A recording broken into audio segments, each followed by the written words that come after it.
মঙ্গলাচরণ করে এরপরে শুরু করব। ওম অজ্ঞানতিমিরন্ধস্য জ্ঞানাঞ্জনশলাকয়া চক্ষুরুন্মিলিतं येन তস্मै শ্রীগুরবে নমঃ। श्रीचैतन्यमनोभीष्टं स्थापितं येन भूतले स्वयं रूप कदा मह्यं ददति स्वपदान्तिकम्।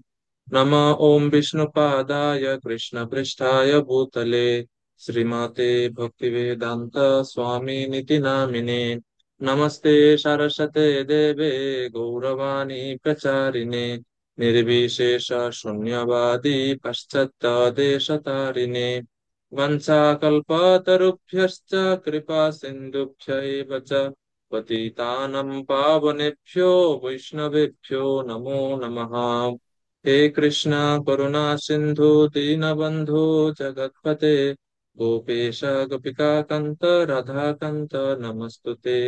तप्त काञ्चन गौराङ्गी राधे वृन्दावनेश्वरी वृषभानुसुते देवी प्रणमामि हरिप्रिये। नीलाचल निवासाय नित्याय परमात्मने बलभद्र सुभद्राभ्यां जगन्नाथाय ते नमः। जय श्री कृष्ण चैतन्य प्रभु नित्यानंद श्री अद्वैत गदाधर श्रीवासदि गौर भक्त वृंद।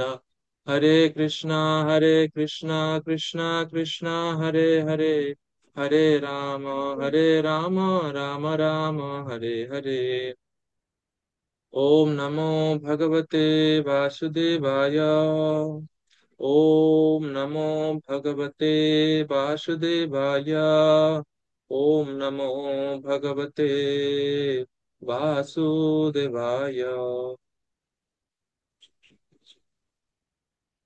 হরে কৃষ্ণ। তো আমাদের আহ, বৈদিক শাস্ত্রে এই দামোদর মাস বা কার্তিক মাসের অনেক মাহাত্ম্য বর্ণনা করা হয়েছে। তো আজকে আমরা বিশেষ করে শ্রীল সনাতন গোস্বামী কৃত হরিভক্তি বিলাস গ্রন্থ থেকে এই দামোদর মাসের কি মাহাত্ম্য এবং এই দামোদর মাসে কি কি করণীয় কি কি করা উচিত নয় সে সম্বন্ধে আমরা সংক্ষিপ্তভাবে জানার চেষ্টা করব।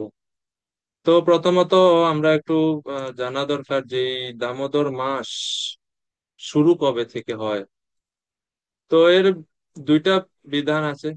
কেউ কেউ চাইলে একাদশী থেকে এটা শুরু করতে পারেন, মানে আজকে। আবার পূর্ণিমার দিন থেকেও এই ব্রত শুরু করা যায়, কার্তিক ব্রত বা দামোদর ব্রত। বাংলা হিসাব অনুযায়ী এই মাসের নাম কার্তিক। আবার আমাদের বৈদিক 12টা মাসের নাম আছে। আপনারা যারা তিলক মন্ত্র জানেন, আমরা প্রথমে কপালে যে তিলক দেই কোন মন্ত্রে, ওম কেশবায় নমঃ বলে, এরপরে নারায়ণায় নমঃ। তো এইভাবে তিলক মন্ত্রের ধারাবাহিকতা মতোই দামোদর আমাদের বৈদিক 12টি মাস আছে। এবং তিলকের যে যেরকম দেখবেন শেষ মন্ত্র হচ্ছে ওম দামোদরায় নমঃ। তো বৈদিক মাসসমূহের মধ্যে সর্বশেষ মাস হচ্ছে দামোদর মাস।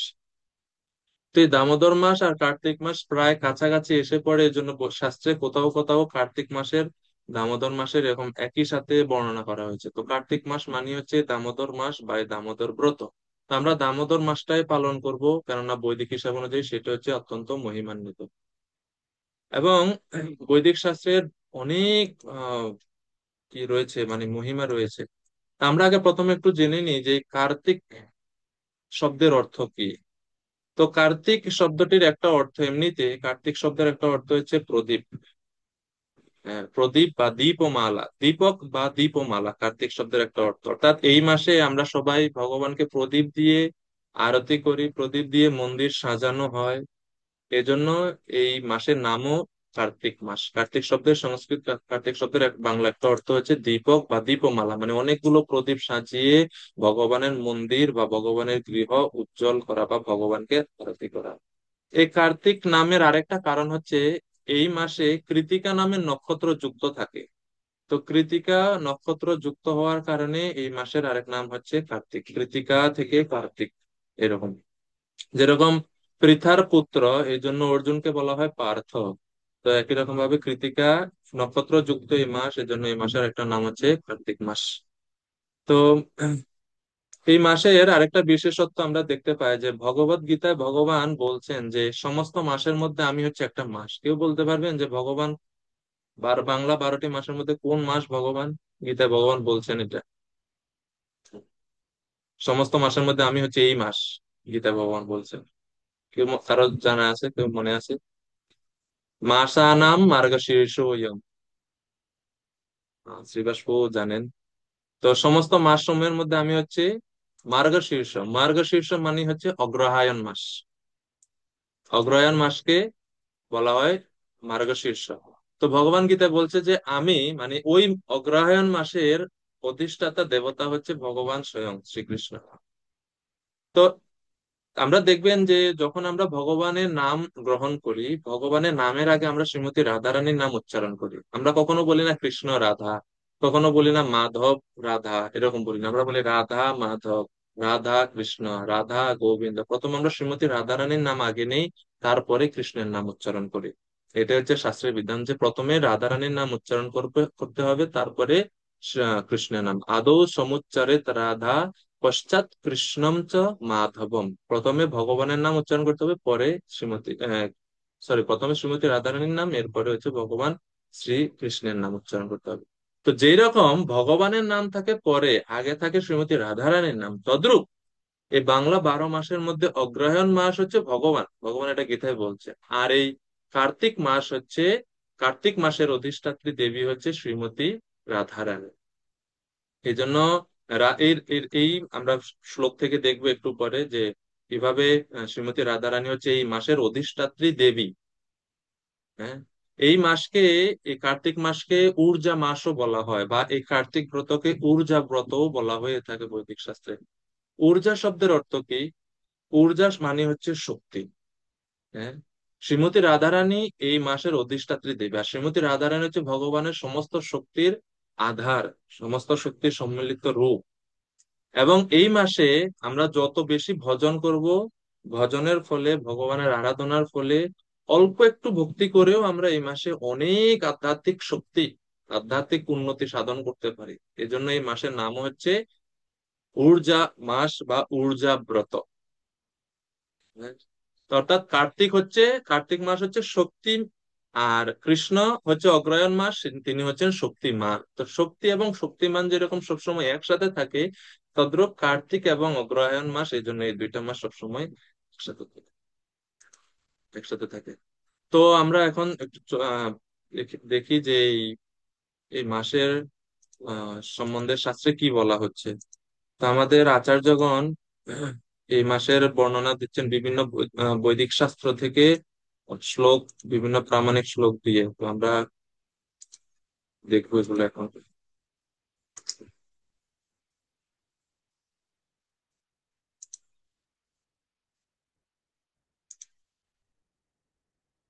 হরে কৃষ্ণ। তা আশা করি আপনারা দেখতে পাচ্ছেন। আহ, তো দামোদর মাসে যে অধিষ্ঠাত্রী দেবী, এই মাসের দেবী হচ্ছে শ্রীমতী রাধারানী। তো সনাতন গোস্বামী হরিভক্তি বিলাস গ্রন্থে বলছে যে দামোদরম প্রপদ্যেহম শ্রীরাধারমণম প্রভু প্রভাবাদস্য তৎপৃষ্ঠঃ কার্তিকা সেবিতো ভবেৎ। কার্তিক মাসের অধিষ্ঠাত্রী দেব শ্রী রাধিকার সহিত শ্রী দামোদরের প্রতি আমি প্রপন্ন হই, যার প্রভাবে তার প্রিয়তম কার্তিক মাস সেবিত হবে। অর্থাৎ কি বলা হচ্ছে এখানে? এখানে বলা হচ্ছে যে এই মাসের, কার্তিক মাসের অধিষ্ঠাত্রী দেবী হচ্ছে শ্রীমতী রাধারানী, এবং এই জন্য এই মাসে আমাদের কর্তব্য হচ্ছে শ্রীমতী রাধারানী সহ ভগবান শ্রী দামোদরকে, ভগবান শ্রী দামোদর অর্থাৎ রাধা দামোদর ভগবানের আরাধনা করা। এটা হচ্ছে এই মাসে প্রত্যেকের কর্তব্য। এখন প্রশ্ন হতে পারে যে আমরা তো দেখি যে ভগবান শ্রীকৃষ্ণকে বন্দন করছেন মা যশোদা। তো তাহলে বলা উচিত যশোদা দামোদর, কেন মা যশোদা কৃষ্ণকে বন্দন করছেন। দাম উদর, এই দুইটা শব্দ একসাথে হচ্ছে দামোদর ভগবান। দাম মানে হচ্ছে কি? রশি বা রজ্জু, এবং উদর মানে হচ্ছে পেট। তো যে ভগবানের উদরে রশি দিয়ে মা যশোদা বেঁধে রেখেছেন, সেজন্য ভগবান শ্রীকৃষ্ণকে বলা হয় দামোদর। তাহলে আমরা কেন রাধা দামোদর বলি আমরা, কেন যশোদা দামোদর এত বেশি বলি না। তো আমাদের আচার্যগণ বলছেন যে ভগবান শ্রীকৃষ্ণ মা যশোদার হাতে বন্দর স্বীকার করেছেন, সেটা ঠিক আছে, কিন্তু এছাড়াও ভগবান শ্রীকৃষ্ণ নিত্য কালের জন্য শ্রীমতী রাধারানীর কাছে আবদ্ধ আছে, সেজন্য বলা হয় রাধা দামোদর। অর্থাৎ শ্রীমতী রাধারানীর কাছে যিনি সবসময় আবদ্ধ, অর্থাৎ শ্রীমতী রাধারানী এত নিষ্ঠা সহকারে শুদ্ধ মনোভাব নিয়ে ভগবান শ্রীকৃষ্ণের আরাধনা করেন যে ভগবান শ্রীকৃষ্ণ কখনো ওনাকে ছেড়ে অন্য কোথাও যেতে পারেন না। এই জন্য ভগবান বলা হয় রাধা দামোদর। এছাড়াও আচার্যরা বলছেন যে যখন মা যশোদা কৃষ্ণকে বানতে গেছেন, তো ঠিক ওই সময় বর্ণনা করা হচ্ছে যে মা যশোদা গৃহে সমস্ত রশি জড়ো করতেছেন, কিন্তু তারপরেও তিনি কৃষ্ণকে বাঁধতে সক্ষম হচ্ছেন না। তখন শেষ পর্যন্ত বর্ণনা করা হচ্ছে যে শ্রীমতী রাধারানী সেখানে আসেন ওই স্থানে, এবং শ্রীমতী রাধারানী তখন মা যশোদাকে বলছেন, মা যশোদা আর অন্য কোনো রশি খুঁজে পাচ্ছে না, ঘরে যত রশি ছিল সব রশি জড়ো করা হয়ে গেছে, কিন্তু তারপরেও কৃষ্ণকে বাঁধতে পারছেন না, 2 আঙ্গুল পরিমাণ দড়ি বা রশি কম পড়ে। তখন শ্রীমতী রাধারানী তার নিজের চুলের যে মায়েরা বেনি করেন, ফিতা দিয়ে বাঁধে, সেই ফিতা খুলে শ্রীমতী রাধারানী বলছেন, আহ, যশোদা মাতা, আপনি এটাও যুক্ত করেন ওই রশির সাথে, যুক্ত করে এরপরে দেখেন বাঁধতে পারেন কিনা। আর যখনই শ্রীমতী রাধারানীর এই আহ চুলের ফিতা দিয়ে মা যশোদা ওই পুরো আগের রশির সঙ্গে যুক্ত করে কৃষ্ণকে বাঁধতে গেছেন, তখন ভগবান শ্রীকৃষ্ণ বন্ধন স্বীকার করছেন। তো এই জন্য আচার্যরা বলেন যে অ্যাকচুয়ালি কৃষ্ণ বন্ধন স্বীকার করছেন শ্রীমতী রাধারানীর কারণে, কারণ শ্রীমতী রাধারানী সম্পূর্ণ নিঃস্বার্থ এবং সর্বোচ্চ মনোভাব দিয়ে ভগবান শ্রীকৃষ্ণের আরাধনা করেন। হুম। এই জন্য ওনার নামই হচ্ছে রাধা। রাধা মানে যিনি ভগবান শ্রীকৃষ্ণের সন্তুষ্টি বিধানের জন্য ধাবিত হন, রাধা। তো রূপ গোস্বামী এই আহ, কিভাবে শ্রীমতী রাধারানী ভগবান শ্রীকৃষ্ণকে আবদ্ধ করলেন তার বর্ণনা দিচ্ছেন ওনার রচিত গ্রন্থে। তো আশা করি আপনারা দেখতে পাচ্ছেন, তিনি শ্রীমতী রাধারানীর মহিমা কীর্তন করছেন। রূপ গোস্বামী তিনি বলছেন, অতুল মহিমা বৃন্দারণ্য রাজ্যাভিষক্তাম নিখিল সময় ভরতু কার্তিকস্যাদিদেবীম অপরিমিত মুকুন্দা প্রেয়সী বৃন্দ মুখ্যাম জগদগহর কীর্তিম রাধিকামর্চয়ামি। বলছেন, আমি সেই শ্রীমতী রাধিকাকে পূজা করি, যিনি অতুলনীয় উৎসবময় ও পরম ধাম শ্রী বৃন্দাবনের রানী রূপে অভিষেকের দ্বারা প্রতিষ্ঠিত। তো শ্রীমতী রাধা রানী হচ্ছে বৃন্দাবনের অধিষ্ঠাত্রী রানী, তিনি হচ্ছেন বৃন্দাবনেশ্বরী। কেননা ওনাকে অভিষেক করিয়ে সবাই বৃন্দাবনের রানী রূপে অভিষিক্ত করছেন, ওই পদে ওনাকে স্থাপন করছেন তিনি। তো এটা হচ্ছে প্রথম মহিমা। এরপরে বলা হচ্ছে যিনি মাস সমূহের রাজা কার্তিকের অধিষ্ঠাত্রী দেবী। একটু আগে যেটা আমরা বললাম যে এই মাসের অধিষ্ঠাত্রী দেবী হচ্ছে শ্রীমতী রাধারানী। তো এখানে বলা হচ্ছে নিখিল সময় ভরতু কার্তিক সাদি দেবী। কার্তিক মাস হচ্ছে সমস্ত মাস সমূহের রাজা, এবং এই সমস্ত মাস সমূহের রাজা যে কার্তিক, সেই কার্তিকের অধিষ্ঠাত্রী বা পরিচালনার যে দেবী, তিনি হচ্ছেন শ্রীমতী রাধারানী। এই জন্য শাস্ত্রে বর্ণনা করা হয় যে এই কার্তিক মাসে যা কিছু করা হয় সব শতগুণ বর্ধিত হয়, এবং সেটা সব অক্ষয় হয়ে থাকে। কেন অক্ষয় হয়ে থাকে? কারণ এই মাসের অধিষ্ঠাত্রী দেবী হচ্ছে শ্রীমতী রাধারানী। মা যেরকম সবসময় অত্যন্ত করুণাময়, অত্যন্ত দয়াময় হন, শ্রীমতী রাধারানীও তদ্রূপ জীবের প্রতি অত্যন্ত দয়াময়, কেননা তিনি হচ্ছেন জগন মাতা। এজন্য তিনি এরকম আশীর্বাদ দিয়েছেন যে এই কার্তিক মাসে, দামোদর মাসে যারাই যতটুকু ভক্তি করবে, সামান্যতম করলেও সেটা অক্ষয় হয়ে থাকবে, অর্থাৎ এই সুকৃতি বা এই পুণ্য কখনো শেষ হবে না। এবং এরপরে আরো বলা হচ্ছে যিনি শ্রীকৃষ্ণের অসংখ্য প্রেয়সীদের মধ্যে প্রমুখা। ভগবান শ্রীকৃষ্ণের যত সমস্ত গোপীগণ রয়েছেন সকলের মধ্যে শ্রেষ্ঠা হচ্ছে শ্রীমতী রাধারানী, এবং যার পাপ নাশিনী খ্যাতি কৃষ্ণ সেবার আকাঙ্ক্ষা জাগিয়ে তোলে। পাপ নাশিনী খ্যাতি অর্থাৎ শ্রীমতী রাধারানীর আরাধনা, শ্রীমতী রাধারানীর নাম জপ, শ্রীমতী রাধারানীর রূপ স্মরণ কীর্তনের ফলে আমাদের সমস্ত প্রকার পাপ মুহূর্তের মধ্যে ধ্বংস হয়ে যায়। তো এই জন্য আমাদের সকলের উচিত শ্রীমতী রাধারানীর এই যে পবিত্র মাস, এই পবিত্র মাসে শ্রীমতী রাধারানীর আনুগত্যে থেকে এই দামোদর ব্রত বা এই কার্তিক ব্রত পালন করা। এখন কার্তিক ব্রততে কি কি করব বা করার দরকার কি? তো প্রথমে আমরা জেনে নিই যে কি কি করণীয়, এই কার্তিক মাসে আমাদের কি কি করা উচিত। দেখবেন আপনারা যে ভগবান আহ বিশেষ সুযোগ দেন আমাদেরকে, যেন আমরা অতি অল্পতে অনেক বেশি কৃপা বা আশীর্বাদ ভগবানের কাছ থেকে লাভ করতে পারি। তো এই জন্য ভগবান এমনকি মাস রূপে নিজেকে বিস্তার করলেন। এবং যেহেতু সমস্ত মাসের মধ্যে শেষ মাস হচ্ছে দামোদর মাস, এজন্য এই দামোদর মাসে ভগবান অনেক ছাড় দিয়েছেন। এজন্য এই এক মাস, এই 30 দিন সময়ের মধ্যে আমরা যদি খুবই নিষ্ঠা এবং ঐকান্তিকতা সহকারে আমরা ভগবানের আরাধনাতে যুক্ত হই এবং ভক্তির যে সমস্ত অঙ্গগুলোর কথা বলা হবে একটু পরে, সেগুলো যদি আমরা খুব সুন্দরভাবে পালন করি, তাহলে আমরা অল্প সময়ে অধিক কৃপা লাভ করতে পারবো। স্বাভাবিকভাবে মানুষ সারা বছর পারে না ভগবানের ভক্তি করতে, অনেকে অনেক পেশায় ব্যস্ত থাকে, অনেক ঝামেলায় থাকে। এজন্য ভগবান বলছেন যে এই একটা মাস অন্তত পক্ষে সকলের উচিত তার অন্য সমস্ত কার্যকলাপ থেকে ছুটি নিয়ে, অন্য সমস্ত কার্যকলাপ কমিয়ে খুব বেশি সময় এই কার্তিক মাসে ভগবানের আরাধনায় যুক্ত হওয়া, এটা হচ্ছে সকলের কর্তব্য। তো কি কি করণীয়, আমরা কি কি করতে পারি এই দামোদর মাসে বা এই কার্তিক মাসে? তো হরিভক্তি বিলাসে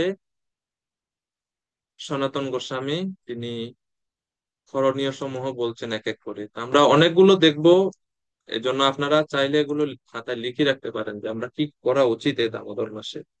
প্রথমে তিনি বলছেন, কার্তিকস্মিন বিশেষেণ নিত্যম কুর্বীত বৈষ্ণব, দামোদরার্চনম প্রাতঃ স্নানাদান ব্রতাদিকম। এই কার্তিক মাসে বৈষ্ণবেরা, যারা ভগবান শ্রী বিষ্ণু সন্তুষ্টি বিধান করতে চান, অবশ্যই আমরা চাই ভগবান বিষ্ণু সন্তুষ্টি বিধান করতে, তো যারা ভগবান বিষ্ণু সন্তুষ্টি বিধান করতে চান, যারা বৈষ্ণব, তাদের সকলের কর্তব্য নিত্য, অর্থাৎ এই মাসে প্রতিদিন, এমন না যে একদিন করলাম শেষ না, এই মাসে প্রতিদিন নিত্য। আর এই নিত্য শব্দের আরেকটা অর্থ হচ্ছে যে শুধু কার্তিক মাস না, সারা বছরই করা হচ্ছে। কিন্তু যারা সারা বছর পারেন না, তাদের জন্য বলা হচ্ছে যে ঠিক আছে, এই মাসে অ্যাটলিস্ট প্রতিদিন, পুরো 30 দিনে 30 দিন কি কি করা উচিত। প্রথমে বলছে শ্রী দামোদরের অর্চন, ভগবান শ্রী রাধা দামোদরের অর্চন বা ভগবানের সেবা করা। ভগবানের সেবা মানে কি? প্রদীপ দিয়ে ভগবানকে আরতি করা, ভগবানের চরণে তুলসী নিবেদন করা, ভগবানকে ভোরে ঘুম থেকে উঠে ভগবান নিজে জাগরণ করা, মানে নিজে ঘুম থেকে ওঠা এবং ভগবানকে ঘুম থেকে উঠানো, ভগবানকে জাগানো ভোরে ব্রহ্ম মুহূর্তে। এরপরে প্রাতঃ স্নান করা, এইভাবে ভগবানের অর্চন করা উচিত, প্রথম কর্তব্য। দ্বিতীয়ত প্রাতঃ স্নান মানে ভোরে উঠে স্নান করতে হবে। 3 নম্বর হচ্ছে দান, দান করা উচিত। এই কার্তিক মাস হচ্ছে বিশেষ একটা মাস, এই মাসে যত বেশি দান করা যাবে তত বেশি সুকৃতি বা পুণ্য আমরা লাভ করতে পারি বা এবং ভগবানের বিশেষ কৃপা লাভ করতে পারি। আর চতুর্থ হচ্ছে ব্রত, অবশ্যই এই মাসে কিছু না কিছু ব্রত সকলের করা কর্তব্য। এখন মনে আমরা জিজ্ঞেস হতে পারে বা প্রশ্ন আসতে পারে যে কি ব্রত, ব্রত কি করা করবো বা কি করা যায়। ব্রত বলতে সনাতন গোস্বামী বুঝাচ্ছেন যে বছরের অন্য সময়ে আমি যা কিছু করি ভগবানের সন্তুষ্টি বিধানের জন্য, তার থেকে আরেকটু বেশি কিছু কাজ আমার এই মাসে করতে হবে। যেমন আমি যদি 16 মালা জপ করি অন্য সময়ে বছরে, কিন্তু এই মাসে চেষ্টা করো যে এক্সট্রা কিছু করা। যেমন 16 মালা করি, আজ এই মাসে আমি আমি আরো 4 মালা বা 8 মালা বেশি করব, কেউ 32 মালা, কেউ 64 মালা জপ করারও আহ সংকল্প গ্রহণ করে এই মাসে। আরো কি করতে পারি আমরা? এগুলো হচ্ছে বিভিন্ন ব্রত, যে যেটা যার পক্ষে যেটা সম্ভব সেটা করতে পারে। মানে আধ্যাত্মিক কাজ যা কিছু আছে সবগুলোকে বাড়ানো উচিত, কোনো কিছু যেন কমে না এই মাসে। যেমন আমি গ্রন্থ পড়ে প্রতিদিন হয়তো 5টা শ্লোক, তো আমি এরকম ব্রত নিতে পারি বা সংকল্প নিতে পারি যে আমি এই মাসে প্রতিদিন আমি 1 অধ্যায় করে পড়বো গীতা থেকে বা ভাগবতম থেকে বা চৈতন্য চরিতামৃত থেকে। এভাবে যে কোনো একটা বিশেষ ব্রত, ব্রত মানে একটা বিশেষ সংকল্প, যেটা অন্য মাস থেকে আমি অতিরিক্ত করব এবং এটা সারা মাস ব্যাপী করা উচিত, এটা হচ্ছে ব্রত। তো ব্রতের মাহাত্ম্য, এই সবগুলোরই মাহাত্ম্য আমরা একটু পরে দেখব। আরো কি কি অরণ্য রয়েছে সনাতন গোস্বামী বলছেন, সাধু সেবা গবাম গ্রাসা তথা বিষ্ণু তথার্চনম জাগরঃ পশ্চিমে ইয়ামে দুর্লভ কার্তিকে কলো। এই কলিযুগে ভগবানের আরাধনা বা ভক্তি বা ধর্ম এমনিতেই খুবই কম। তার মধ্যে আরো বেশি দুর্লভ কার্তিক মাসে যারা ভগবানের আরাধনা করে তাদের সংখ্যা। এই সমস্ত মানুষের সংখ্যা খুবই কম, তারা অত্যন্ত দুর্লভ। এজন্য যে সমস্ত মানুষেরা কার্তিক মাসে ভগবানের আরাধনা করে তারা ভগবানের বিশেষ কৃপা প্রাপ্ত হয়, কারণ এই ধরনের মানুষের সংখ্যা খুবই কম। এবং এই মাসে এই ব্রতগুলো পালন করা আরো বেশি দুর্লভ। তো আমরা পূর্বে দেখলাম এই শ্লোকে আরো কিছু ব্রতের বা আরো কিছু করণীয় সম্বন্ধে সনাতন গোস্বামী বলছেন। প্রথমে বলছেন সাধু সেবা। এই কার্তিক মাসে একটা বিশেষ সুযোগ রয়েছে বৈষ্ণবদের সেবা করার। এজন্য সকলের কর্তব্য যে এই মাসে যে কোনো আপনার সাধ্য মতো একজন দুইজন বা যতটুকু সম্ভব বৈষ্ণবদেরকে সেবা করা, বৈষ্ণবদেরকে গৃহে এনে শ্রদ্ধা সম্ভ্রম সহকারে ভোজন করানো, এটা সকলের করা উচিত, সকলের করা কর্তব্য। কেননা বৈষ্ণবদের সেবা করার ফলে বৈষ্ণবরা যারা ভগবানের শুদ্ধ ভক্তগণ, তারা ভগবানের আরাধনা করেন এবং তাদের পুরো জীবন তারা এতে উৎসর্গ করেছেন। তো সেই বৈষ্ণবদেরকে যখন আমরা গৃহে এনে সেবা করাবো, তখন ওই বৈষ্ণবদের আশীর্বাদে আমরা অতি সহজে অনেক বেশি কৃপা ভগবানের কাছ থেকে লাভ করতে পারি। ভগবান বৈষ্ণবদের হৃদয়ে থাকেন। সাধব হৃদয় মহিয়ম সাধুনাম হৃদয়ম তু অহম মদ অন্যত তে না জানন্তি নায়ম তেভ্যো মনাগত। ভগবান বলছেন সাধুরা হচ্ছে আমার হৃদয় এবং আমি সাধুদের হৃদয়ে থাকি। অর্থাৎ সাধুদের হৃদয় যখন সন্তুষ্ট হবে, আর সাধুদেরকে যখন আমরা ভক্তদেরকে যখন আমরা সন্তুষ্ট করতে পারবো সেবার দ্বারা, ভোজনের দ্বারা বা যে কোনো মাধ্যমে, যেভাবে সম্ভব বৈষ্ণবদেরকে যখন আমরা সন্তুষ্ট করতে পারবো, তখন ওই ভক্তের প্রতি ভগবান আপনাতেই সন্তুষ্ট। শ্রীমদ্ ভাগবতমের নবম স্কন্ধে ভগবান এভাবে বলছেন। এই জন্য সাধু সেবার মাহাত্ম্য রয়েছে। এখন প্রশ্ন হতে পারে, অনেক ভক্তরা এই মাসে বিভিন্ন ব্রত নেয়, যেমন কেউ ফল খেয়ে এক মাস পালন করে, কেউ আবার হবিষণ্য খেয়ে পুরো মাস থাকে, হবিষণ্য গ্রহণ করে থাকে।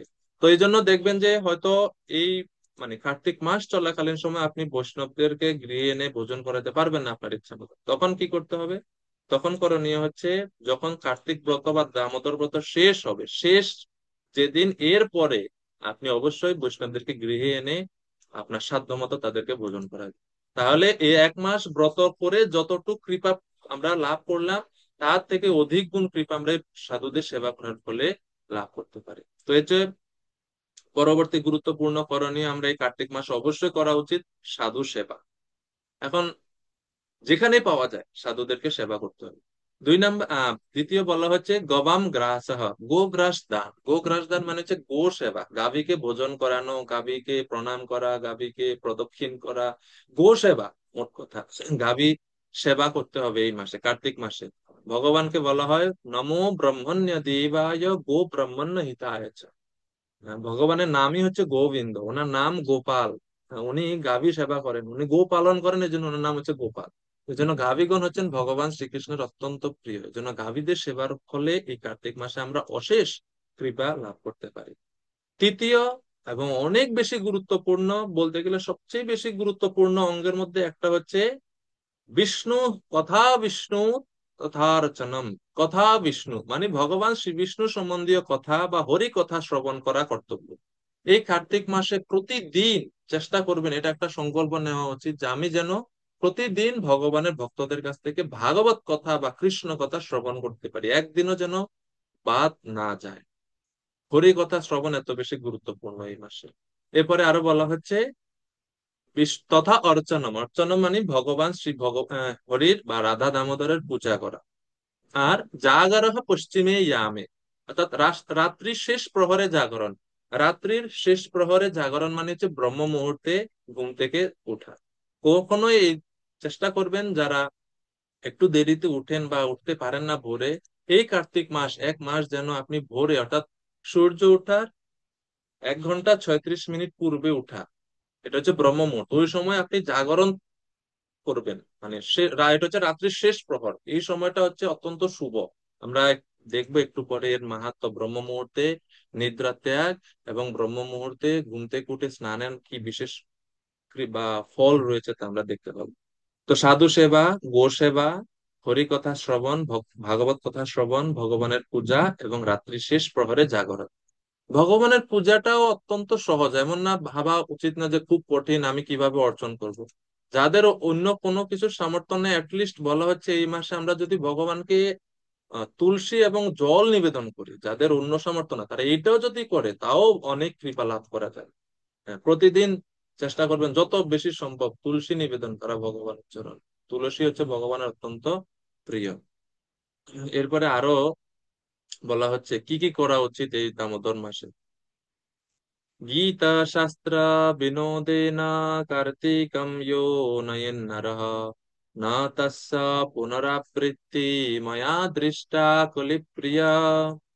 তো বলা হচ্ছে এই যে মানব এই কার্তিক মাসে গীতা শাস্ত্র অভ্যাস দ্বারা যাপন করে, অভ্যাস দ্বারা দিন যাপন করে, অর্থাৎ দিন অতিবাহিত করে, এই মাস অতিবাহিত করে, সময় অতিবাহিত করে কার্তিক মাসে গীতা শাস্ত্র, গীতা অধ্যয়নের মাহাত্ম্য বলছে। গীতা পড়ে যখন কেউ যদি দিন যাপন করে, দিন অতিবাহিত করে, বলা হয় ভগবান বলছেন হে নারদ, তার সংসারে সংসারে পুনরাগমন করতে দেখা যায় না। অর্থাৎ সেই ব্যক্তি যে এই কার্তিক মাসে মানে বেশিরভাগ সময় গীতা অধ্যয়ন করে সময় অতিবাহিত করে, তার আর এই সংসারে পুনরাবর্তন বা পুনরাগমন হয় না। মৃত্যুর পরে সে আর এই জগতে ফিরে আসে না, অর্থাৎ সে ভগবানের ধামে ফিরে যায়। জাস্ট ভগবানের গ্রন্থ অধ্যয়ন, গীতা শাস্ত্র অধ্যয়নের ফল। এরপরে আরো কি করণীয় রয়েছে, তাইলে আমরা আরেকটা পেলাম এই শ্লোক থেকে যে আমরা প্রতিদিন গ্রন্থ অধ্যয়ন করতে হবে অধিক পরিমাণে, অন্য সময় থেকে একটু বেশি। এরপরে পরের শ্লোকে আরেকটা করণীয় বর্ণনা করা হয়েছে, প্রদক্ষিণাম চ ইয়ঃ কুর্যাৎ কার্তিকে বিষ্ণু সদ্মনি পদে পদে অশ্বমেধস্য ফলভাগী ভবেন্নরঃ। যিনি কার্তিক মাসে হরি মন্দির প্রদক্ষিণ করেন, প্রদক্ষিণম চ, যে ব্যক্তি প্রদক্ষিণ করে, প্রদক্ষিণ মানে হচ্ছে পরিক্রমা, ভগবানের মন্দিরের চারপাশে প্রদক্ষিণ করা। তো ভগবান শ্রী বিষ্ণু বা কৃষ্ণের মন্দিরে 4 বার প্রদক্ষিণ করতে হয়, এটা হচ্ছে নিয়ম। চতুয়ার, 4 বার করে ঘোরা উচিত। মানে 4 বার ঘুরলে হবে এক, মানে পুরো একবার প্রদক্ষিণ হবে।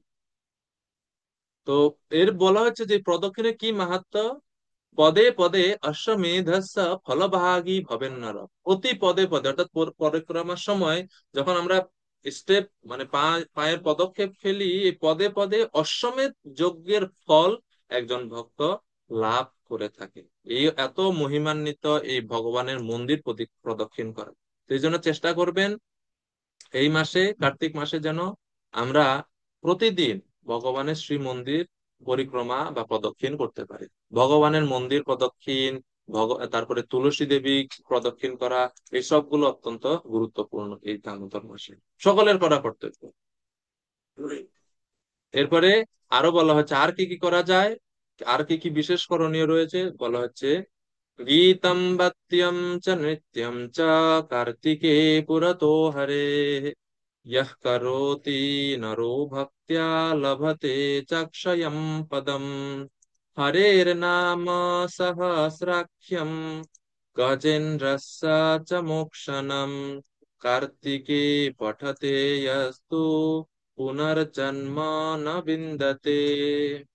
আর কি বলছে যে এই কার্তিক মাসে ভগবান বিষ্ণুর সম্মুখে, অর্থাৎ ভগবানের চিত্রপটের সামনে বা বিগ্রহের সামনে আমাদের ভক্তি সহকারে নৃত্য করা উচিত, ভগবানের স্তুতি বা গান বা ভগবানের মহিমা গাওয়া উচিত, এবং বিভিন্ন বাদ্যযন্ত্র সহকারে সেটা করা উচিত।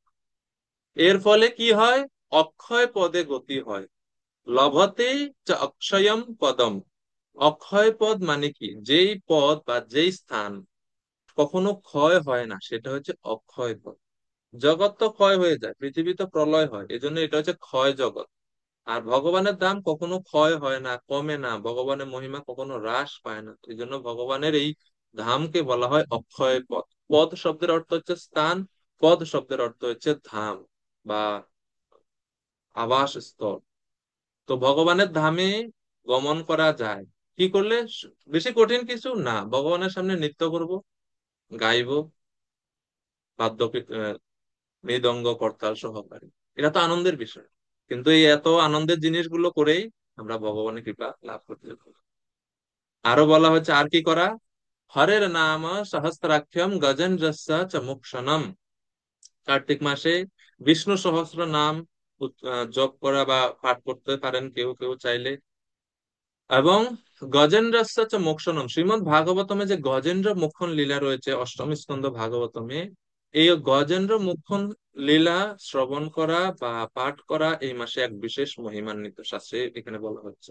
তো এই মাসে যদি কেউ প্রতিদিন এই গজেন্দ্র মুখ্যন লীলা ভাগবতম থেকে অধ্যয়ন করে, ভগবানের অশেষ কৃপা তিনি লাভ করেন। কি অশেষ কৃপা? যে তাকে আর এই সংসারে পুনরাগমন করতে হয় না, অর্থাৎ সে এই জন্মেই মুক্তি লাভ করে। এবং শেষে সনাতন গোস্বামী বলছেন সার সদৃশ, হরি জাগরণম প্রাতঃ স্নানম তুলসী সেবনম উদ্যাপনম দীপদানম ব্রতানি এতানি কার্তিকে।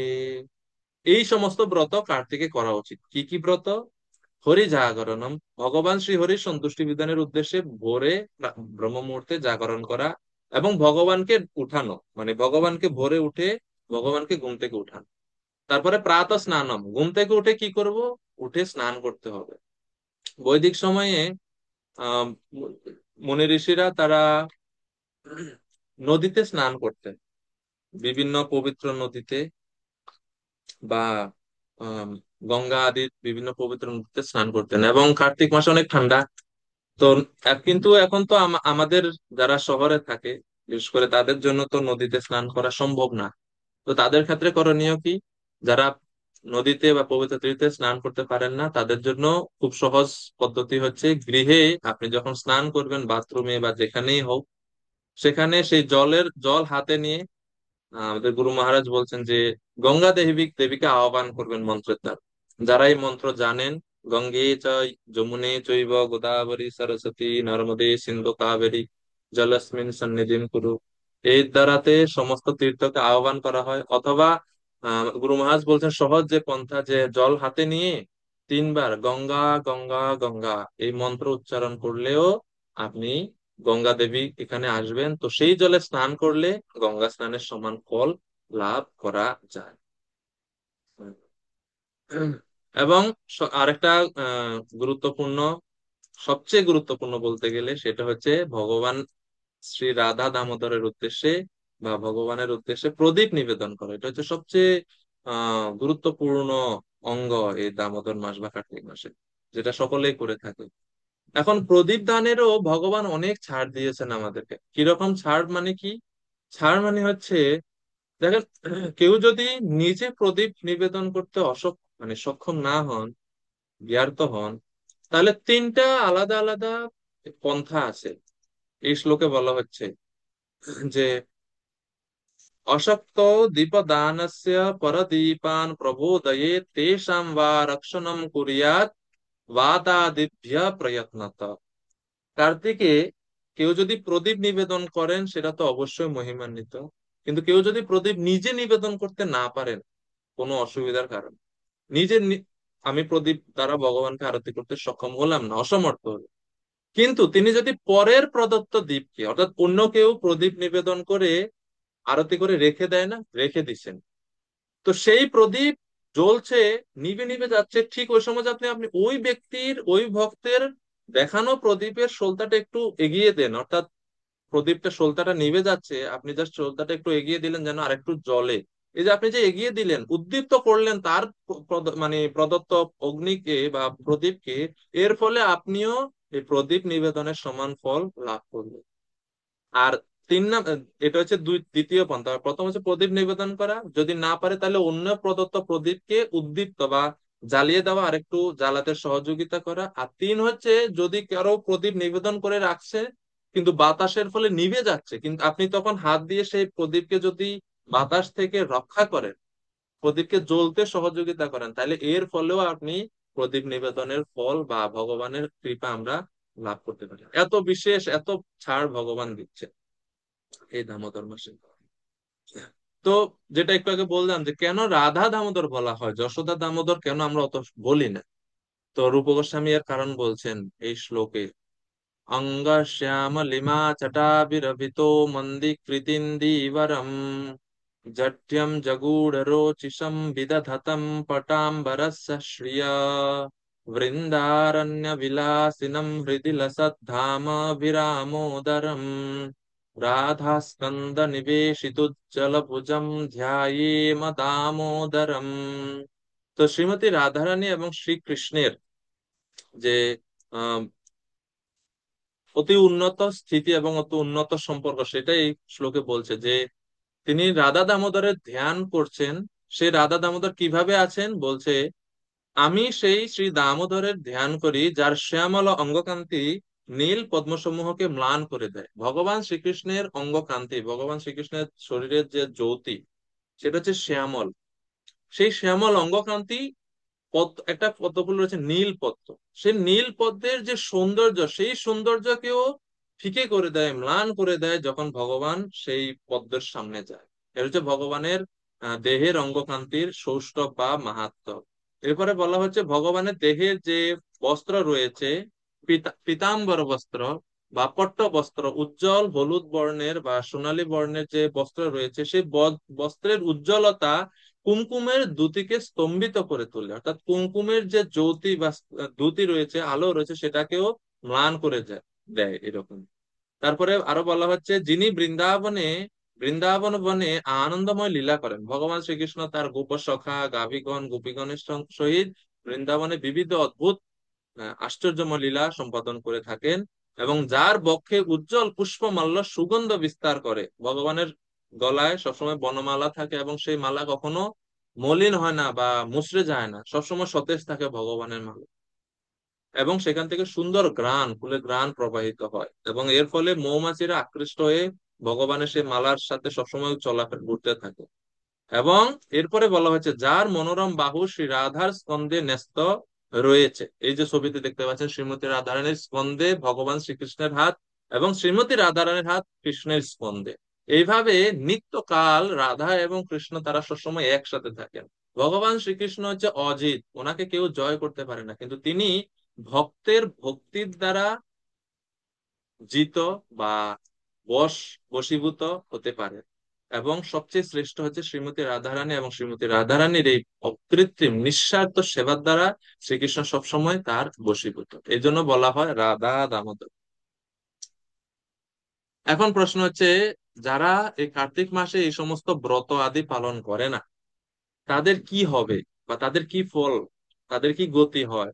তো এখন আমরা কিছু শ্লোক দেখবো যে এত মহিমান্বিত এই বা দামোদর মাস, আমরা যদি এই মাস বা এই কার্তিক ব্রত পালন না করি তাহলে কি হবে আমাদের। তো বলছে, কার্তিকে নার্চিত ইয়াস্তু ভক্তি ভাবে না কেশব নরকম তে গমিষ্যন্তি যমদূত স্তুয়ন্ত্রিতাঃ। যে সকল ব্যক্তি কার্তিক মাসে ভক্তি সহকারে জনার্দনের পূজা না করে, তারা সমন্দূত কর্তৃক প্রপীড়িত হয়ে নিরয়ে গমন করে থাকে।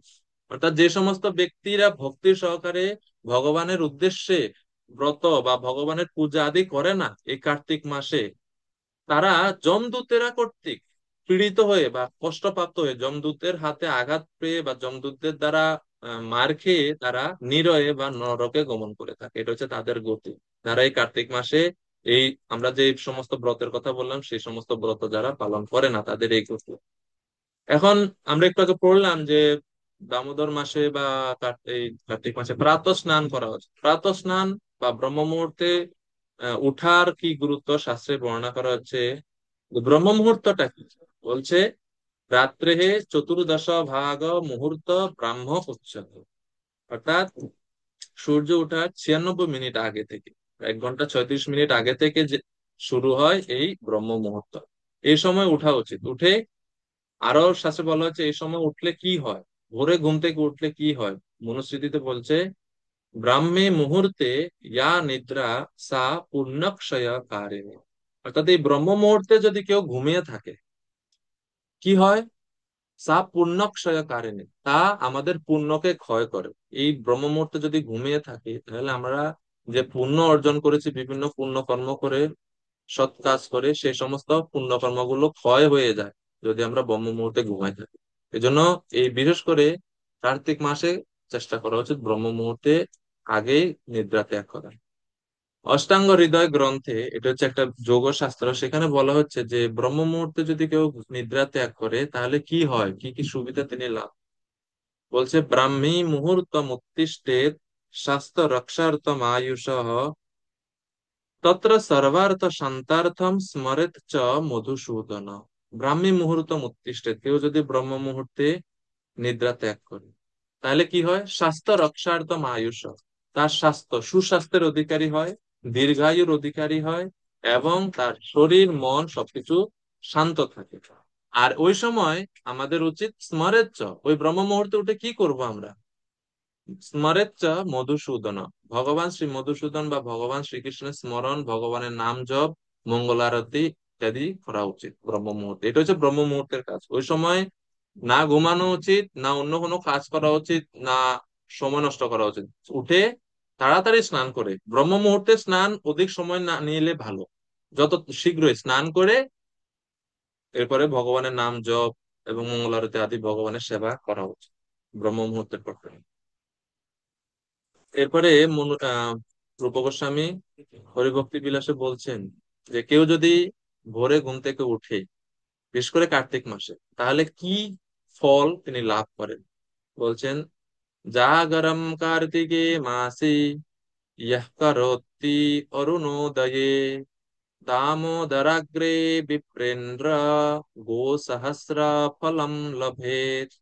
जागरं पश्चिमे यामे यः करोति महामुने कार्तिके सन्निधौ विष्णु তৎপদম কর সংস্থিতম। বলছে, হে কার্তিক মাসে যারা অরুণোদয় কালে অর্থাৎ সূর্য ওঠার পূর্বে ভগবানের সমীপে জাগরণ করে, ভগবানের প্রীতিবিধানের জন্য জাগরণ করে, তাদের কি হয়? ও সহস্র দানের ফল প্রাপ্ত হওয়া যায়। অর্থাৎ সহস্র সহস্র গাভী দান করলে যে পুণ্য লাভ হয়, সেই সমস্ত পুণ্য লাভ হয় জাস্ট ব্রহ্ম মুহূর্তে নিদ্রা ত্যাগ করলে। এরপর আরো বলছে,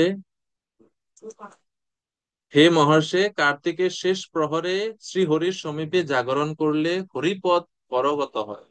অর্থাৎ কেউ যদি ব্রহ্ম মুহূর্তে ঘুম থেকে উঠে নিদ্রা ত্যাগ করে জাগরণ করে, তাহলে ভগবান শ্রীহরির ধামে বা ভগবানের কাছে ফিরে যাওয়া সেটা তার জন্য খুব দুর্লভ না, করস্থিত মানে করগত, অর্থাৎ তার হাতের মুঠোয় চলে আসে ভগবানের ধামে ফিরে যাওয়াটা বা ভগবানের কৃপা লাভ করে। এটা এত সহজ হয়ে যায় যে তার হস্তগত হয়ে যায়, এরকম কত সহজ হয় ভগবানের ধামে ভগবানের কৃপা লাভ করে। তো এত অশেষ মাহাত্ম্য এই ব্রহ্ম মুহূর্তে নিদ্রা ত্যাগের আমরা এখান থেকে দেখতে পাচ্ছি। আর স্নানের মাহাত্ম্য বলা হচ্ছে, যদি ব্রহ্ম মুহূর্তে উঠে স্নান যদি করে, স্বাভাবিকভাবে ঠান্ডা হয়, একটু একটু ঠান্ডা সিজন হয়, তো বালিশ বা গরম কাপড় থেকে, লেপ থেকে বের হতে মন চায় না। কিন্তু কেউ যদি কষ্ট করে হলেও বের হন এবং স্নান করেন, আহ, এখন তো শহরে অনেক সুবিধা আছে, আমরা গরম জল করতে পারেন গিজারের মাধ্যমে বা যে কোনো মাধ্যমে গরম জল করে আপনি স্নান করতে পারেন হালকা গরম করে। তো সবচেয়ে ভালো ঠান্ডা স্নান করলে, ঠান্ডা জলে স্নান করলে। কিন্তু যাদের শারীরিক অসুবিধা আছে, হালকা একটু গরম জল করে স্নান করা যাবে, সমস্যা না। তো এই স্নান করার ফলে কি হয়? বলছে, সন্নিহত্যাম কুরুক্ষেত্রে রাহুগ্রস্থে দিবাকরে সূর্যবারেণ যৎ স্নানম তদেকেহেন কার্তিকে। রবিবারে, সূর্যগ্রহণের সময় রবিবারে কুরুক্ষেত্রে সন্নিহত্যা নামক হ্রদে স্নান করলে যে ফল, যে অশেষ ফল বা পুণ্য লাভ হয়, কার্তিক মাসে একদিনে কেউ যদি ব্রাহ্ম মুহূর্তে বা ভোরে ঘুম থেকে উঠে স্নান করেন, তাহলে সেই ফল তিনি লাভ করবেন। একদিনে স্নান করলে সেই ফল লাভ করবেন। তো স্বাভাবিক, রাহু যখন সূর্য গ্রহণ হয়, সূর্য গ্রহণের সময় কুরুক্ষেত্রে স্নান, শাস্ত্রের অনেক মাহাত্ম্য বা অনেক মহিমা বর্ণনা করেছে, এটা অত্যন্ত পুণ্যদায়িনী। কিন্তু সেই ফল একজন ভক্ত লাভ করতে পারেন শুধুমাত্র ব্রহ্ম মুহূর্তে, কার্তিক মাসে ব্রহ্ম মুহূর্তে উঠে স্নান করার ফলে। এরপরে আরো বলা হচ্ছে, যারা এই দুর্লভ মনুষ্য জীবন পেয়েও কার্তিক ব্রত বা এই দামোদর মাসে ব্রত পালন করে না, তাদের কি দুর্ভাগ্য। হ্যাঁ, খুব গুরুত্বপূর্ণ, আপনারা মন দিয়ে শুনবেন এটা। বলছে, দুষ্প্রাপ্যম প্রাপ্য মানুষ্যম কার্তিকোক্তম চরেন নাহি ধর্ম ধর্মম ধর্মভূতাম শ্রেষ্ঠ স মাতৃ পিতৃঘাতকঃ অব্রতেন ক্ষিপেতি यस्तु মাসম দামোদর প্রিয়ম তির্যক যোনিমবাপ্নোতি সর্বধর্ম বহিষ্কৃত। খুবই কঠিন শ্লোক বলছে যে হে ধার্মিক প্রবর, দুর্লভ মানব জন্ম ধারণ করে বা দুর্লভ মানব জন্ম পেয়ে যে ব্যক্তি কার্তিক মাসে ধর্ম অনুষ্ঠান করে না বা বিভিন্ন ভগবানের সন্তুষ্টি বিধানের জন্য ব্রত পালন করে না, তাহলে তার কি পাপ হয় বলছে, তাকে পিতৃ মাতৃ হত্যা পাতকে লিপ্ত হতে হয়। অর্থাৎ শুধুমাত্র এই দামোদর মাসে যদি কেউ এই বিশেষ ব্রত অনুষ্ঠান, যে ভগবানকে নিবেদন করে প্রসাদ, ভোরে ওঠা, স্নান করা, মঙ্গলারতি, জপ, ভগবানকে প্রদীপ নিবেদন, দামোদর অষ্টকম, তুলসী সেবা, সাধু সেবা, এই যে কাজগুলা যদি অধিক পরিমাণে বা একটা বিশেষ ব্রত অবলম্বন যদি কেউ করে না, তাহলে তাকে বলা হচ্ছে সে পিতা মাতাকে হত্যা করলে যে পাপ হয়, সেই পাপে পাপী বা সেই পাপ তাকে ওই ব্যক্তিকে স্পর্শ করে, যে ব্যক্তি এই কার্তিক মাসে দামোদর ব্রত পালন করে না বা কার্তিক ব্রত পালন করেন। এরপরে বলছে কোন রূপ নিয়ম অবলম্বন করে যদি আহ দামোদর প্রিয় কার্তিক মাস অতিবাহিত করা হয়, তাহলে সর্বধর্ম বিবর্জিত হয়ে তির্যক যোনি গ্রহণ করতে হবে। এখানে একটু ভুল আছে, যে কোনরূপ নিয়ম অবলম্বন না করে, লিখতে একটু ভুল হয়েছে। অর্থাৎ কেউ যদি এই কার্তিক মাসে বিশেষ কোনো নিয়ম পালন না করে, অন্য সময় যা কিছু করতো তাই করতেছে, এক্সট্রা কিছু করলো না, বা সারা বছর কিছুই করলো না, কার্তিক মাসেও কিছু করলো না, এই দুইটাই যদি এরকম হয়, তাহলে বলা হচ্ছে যে কোনরূপ নিয়ম যদি পালন না করে, তাহলে সে সমস্ত প্রকার ধর্ম বা পুণ্যকর্ম থেকে সে তার সমস্ত পুণ্যকর্ম নষ্ট হয়ে যায়, এবং সে মৃত্যুর পরে তির্যক যোনি বা পশু যোনিতে গমন করে, সেই নরাধম ব্যক্তি যে এই বিশেষ সুযোগ বিশেষ ছাড় পাওয়া সত্ত্বেও কার্তিক মাসে ভগবানের সন্তুষ্টির জন্য বিশেষ ব্রত করলো না। এখন প্রশ্ন হতে পারে যে প্রভু, এটা তো হচ্ছে যারা সন্ন্যাসীরা সাধু ঋষিরা থাকেন বনে জঙ্গলে, তাদের জন্য করা কর্তব্য, আমরা তো গৃহে থাকি, আমরা কি করতে পারবো, বা আমাদের জন্য কি এটা তো বাধ্যতামূলক কিনা? শাস্ত্রে বর্ণনা করা হচ্ছে, এখানে সনাতন গোস্বামী বলছেন যে প্রত্যেক বর্ণের সকল মানুষের কর্তব্য কার্তিক ব্রত পালন করে। সম্প্রান্তে কার্তিকে মাসে দ্বিজ ব্রত পরান্মুখ ভবন্তি বিমুখা সর্বে তস্য দেবা সবাসবাহ। অর্থাৎ কার্তিক মাস প্রাপ্ত হয়ে যে দ্বিজ, অর্থাৎ কার্তিক মাসে যে দ্বিজ বা ব্রাহ্মণ ব্রত বিমুখ, মানে ভগবানের সন্তুষ্টি বিধানের জন্য বিবিধ যে ব্রতের কথা আমরা বললাম এই প্রথম দিকে, সেই সমস্ত ব্রতের প্রতি কোনো আকর্ষণ নাই, ব্রতের প্রতি বিরক্তি যার, বলা হচ্ছে সেই ব্যক্তির প্রতি দেবরাজ সহ সমস্ত দেবতাগণ ওই ব্যক্তির প্রতি বিমুখ হয়ে যায়, কেননা সে ভগবান শ্রীহরির সন্তুষ্টি বিধানের জন্য ব্রত পালন করছে না, এই জন্য। এরপরে বলা হচ্ছে বেদের অধীতই কিম তস্য পুরাণ পঠনশ্চ কিম কৃতম যদি ন বিপ্রেন্দ্র কার্তিকে বৈষ্ণবম ব্রতম।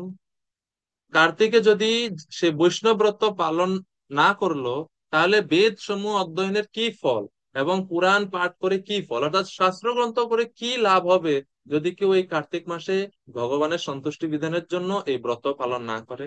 এজন্য কার্তিক ব্রতকে বলা হয় বৈষ্ণবম ব্রতম। অর্থাৎ বৈষ্ণব মাত্রই, যারা যারা আমরা বৈষ্ণব হতে চাই, যারা ভগবানের ভক্ত হতে চায়, তাদের সকলের মাস্ট, অবশ্যই কর্তব্য এই ব্রত করা। এই জন্য এই ব্রতের নামই হয়েছে বৈষ্ণব ব্রত। কার্তিক ব্রত, দামোদর ব্রত, আরেকটা নাম হচ্ছে বৈষ্ণব ব্রত। বৈষ্ণব ব্রত। এরপরে বলছে, আরো বলছে নির্দিষ্ট করে, নিয়মেন বিনা বিপ্রাহ কার্তিকম ইহ ক্ষিপেন নরহ কৃষ্ণ পরান্মুখ তস্য যস্মাৎ পূর্যাস্য বল্লভ।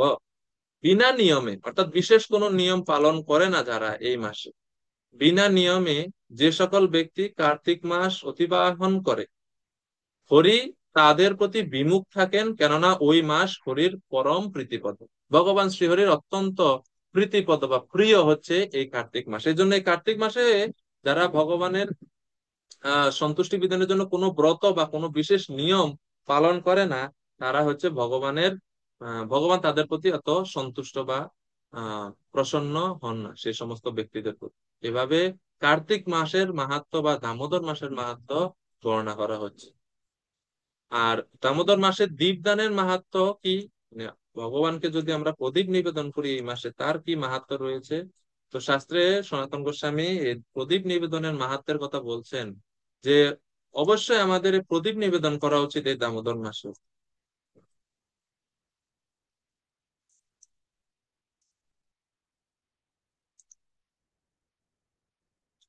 এই মাসে ভগবানকে প্রদীপ নিবেদনের ফলে আমরা কি লাভ করি বলছে। আহ,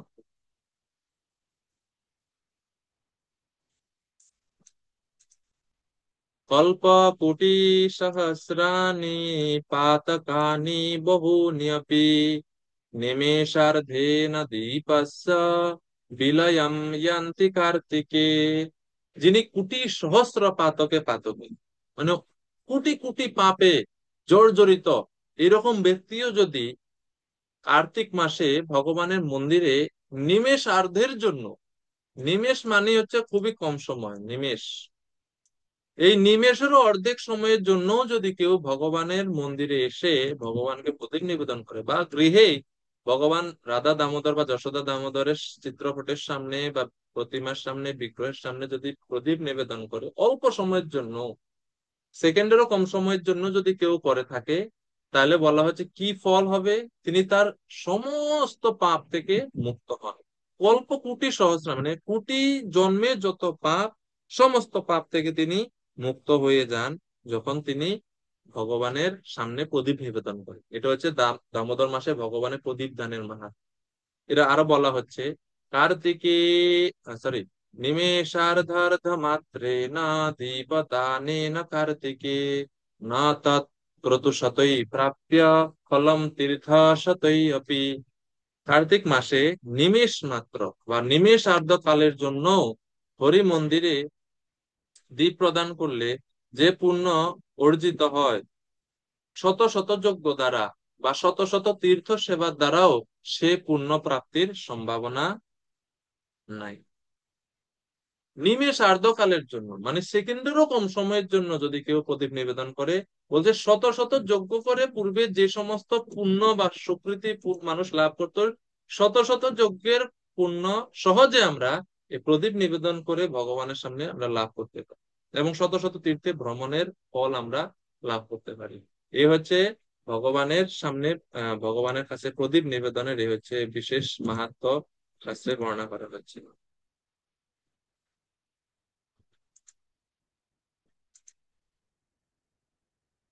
তো এইভাবে আমরা দেখতে পাই যে এছাড়াও আরো অনেক শ্লোক রয়েছে, যে সমস্ত আহ, এই সমস্ত গ্রন্থে যে বলা হচ্ছে কিভাবে ভগবানের কাছে প্রদীপ নিবেদন করলে আরো অনেক ফলের কথা রয়েছে। আহ, সব বলতে গেলে মোটামুটি কয়েকশো শ্লোক আছে ভগবানের এই দামোদর মাসের মহিমা। এছাড়াও এই দামোদর মাসে তো প্রথম কর্তব্য ভোরে ঘুম থেকে উঠা, এরপরে স্নান করা, এরপরে ভগবানের রাধা দামোদরের কাছে প্রদীপ নিবেদন করা। প্রদীপ নিবেদনের পদ্ধতিও খুব সহজ, সবাই জানেন। এটা আপনি চাইলে সকালেও করতে পারেন, সন্ধ্যায়ও করতে পারেন, যে কোনো সময় প্রদীপ নিবেদন করা যায়, মানে সকাল সন্ধ্যা করা যায়।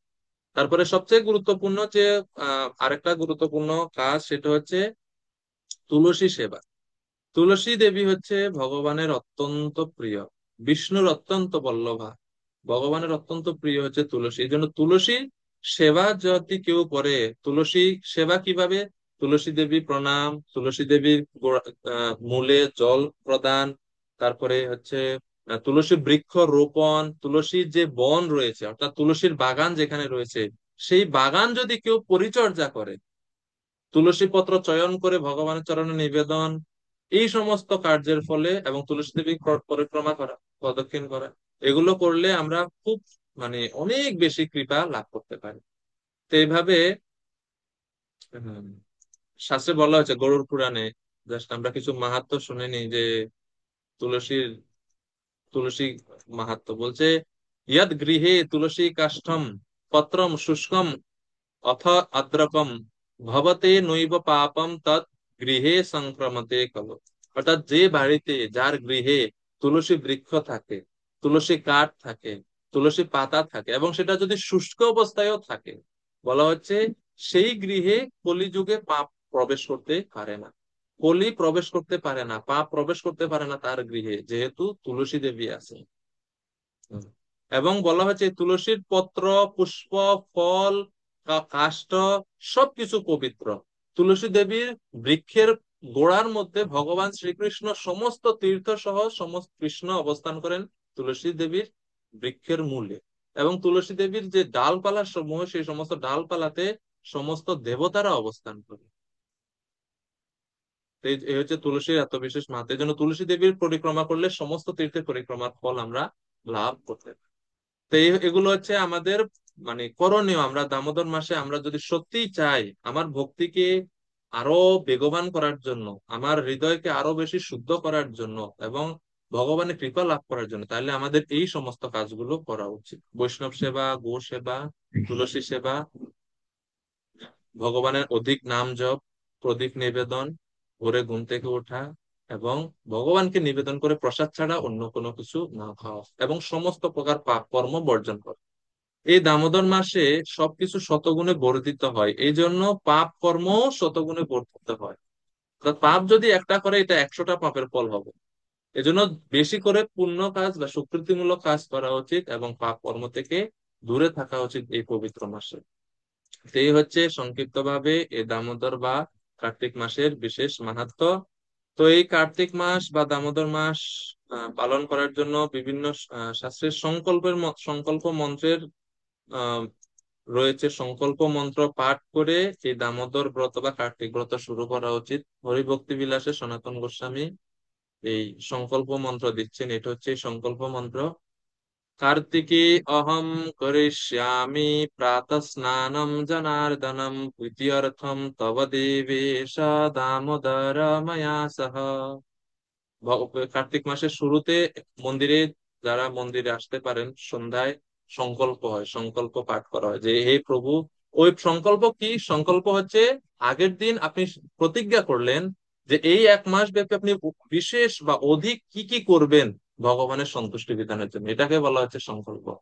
তো এটা হচ্ছে মন্ত্র যে হে জনার্দন, হে দেবেশ, হে ভগবান দামোদর, শ্রী রাধিকা সহ আপনার প্রীতির জন্য কার্তিকে আমি প্রাতঃস্নান করব এবং এই কার্তিক ব্রত আমি পালন করব। এইভাবে এই সংকল্প মন্ত্র উচ্চারণ করে আমরা কার্তিক ব্রত শুরু করতে পারি।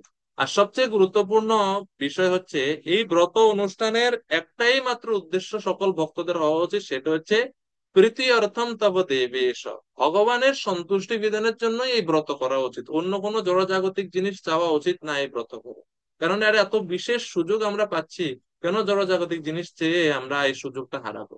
এজন্য অবশ্যই ভগবানের সন্তুষ্টি বিধানের জন্য আমরা ব্রত করবো। আরো ব্যক্তিগত কোনো কিছু নাই এখানে। কৃষ্ণ সন্তুষ্ট হবে, শ্রীমতী রাধারানী সন্তুষ্ট হবে, এই জন্য আমরা এই ব্রত করবো। আর অবশ্যই এই ব্রত যখন করবো এই দামোদর মাসে, প্রদীপ নিবেদনের সময় দামোদর অষ্টকম আমরা কীর্তন করব, নমামীশ্বরং সত্যব্রত মুনি কৃত রচিত। তো এই হচ্ছে দামোদর মাসের বিশেষ মাহাত্ম্য, শাস্ত্রে ভাবে বর্ণনা করা হচ্ছে। এই জন্য আশা করি আমরা সকল ভক্তরা, সকলের উচিত আমরা একসাথে সম্মিলিত ভাবে আমরা আমাদের ভক্তিকে বৃদ্ধি করার জন্য, ভক্তিকে আরো বেশি ত্বরান্বিত করার জন্য, এবং ভগবানের সন্তুষ্টি বিধানের জন্য এই দামোদর মাসে বিশেষ কিছু ব্রত সকলের গ্রহণ করা উচিত। বিশেষ কিছু, অধিক জপ, অধিক পরিমাণে তুলসী প্রণাম এবং প্রদক্ষিণ, অধিক গ্রন্থ অধ্যয়ন, অধিক বৈষ্ণব সেবা, অধিক পরিক্রমা, অধিক গো সেবা, অধিক শ্রবণ কীর্তন, সবকিছু অধিক মাত্রায় করা উচিত, বাড়ানো উচিত। এটা হচ্ছে সবচেয়ে বেশি গুরুত্বপূর্ণ এখানকার।